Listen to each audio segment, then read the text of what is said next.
And that's when I realized why men don't read romance novels. Yeah, that's a generalization, and yes, there are men that do read romance novels, but you have to agree there is an overwhelming dialogue around romance not being a legitimate genre, and it's a lot of men fueling that vitriol. And I figured it out.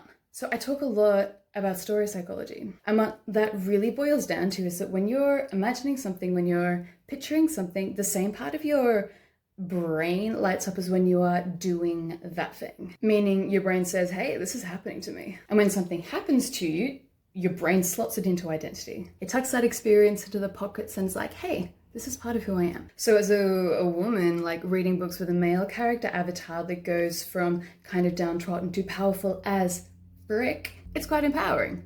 We like that. We want to bring that into our identities. We want to bring that into our lives.